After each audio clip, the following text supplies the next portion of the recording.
Hey, this is Lincoln with In the Band. In this video, we're going to be covering the topic of rhythm in music and learning how to understand and create rhythms in BandLab.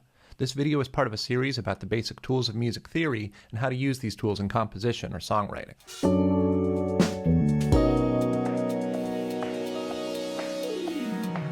Basically, rhythm is the timing of a piece of music, describing when each beat or note is played, how long each note lasts, how fast or slow the music is, and other timing elements. Understanding rhythm is essential for a number of reasons. The rhythm determines the beat of a piece of music, and rhythm is also the tool that we use to keep all of our different instruments or tracks in sync or lined up with each other.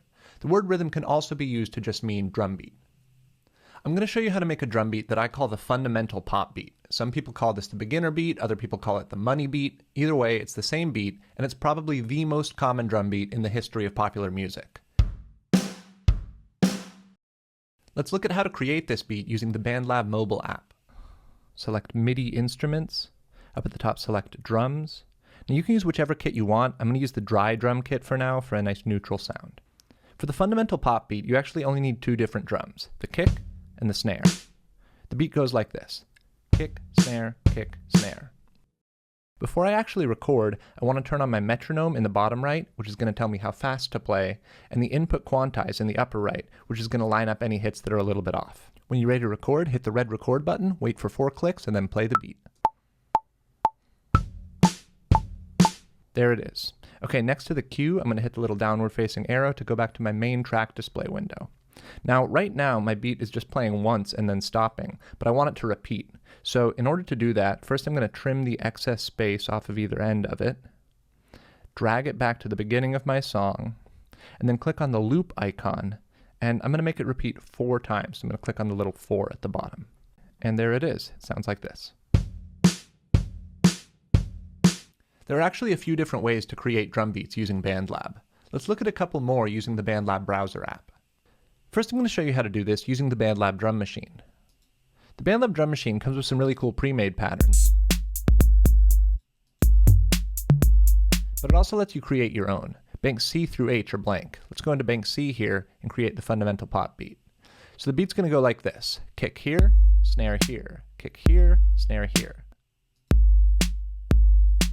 Now when you do this, you have to make sure that the spacing of the beats is just right. If just one of them is a little bit off, it changes the whole beat. When you want to add your beat to your song, click Add C, and there it is in the song. Just click and drag at the top, and you can make it loop. Okay, let's get rid of this now. I'm going to show you another way to do it.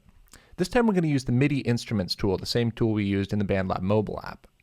Over here under Instruments, select Drum Kits or Drum Pads, and then choose your instrument. This time I'm going to use a hip-hop kit. Just like in the BandLab app, you can do this by playing and recording the part manually. Or, and you can do this in the app version as well, you can use this tool called the MIDI editor. First, make sure this little pencil icon in the upper left is selected. Then scroll down to the bottom. Here's your kick, here's your snare, and here's the fundamental pop beat.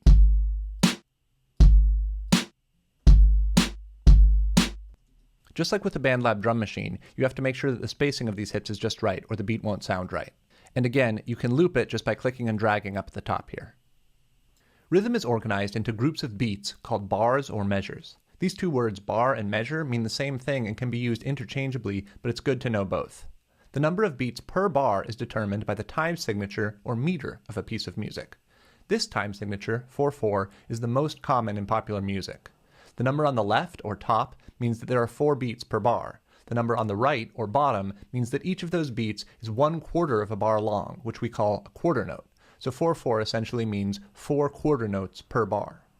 These numbers up here indicate beats and bars. Each whole number is the first beat of a new bar. Each decimal is another beat within that bar. So 1 is bar 1 beat 1, 1.2 is bar 1 beat 2, etc. If we look at our drum hits, we can see that we have kick hits on beats 1 and 3 of every measure, and snare hits on beats 2 and 4 of every measure. That's what the fundamental pop beat is: kick on 1 and 3, snare on 2 and 4. This layout, in which we can see what's playing on which beat, is commonly called the grid.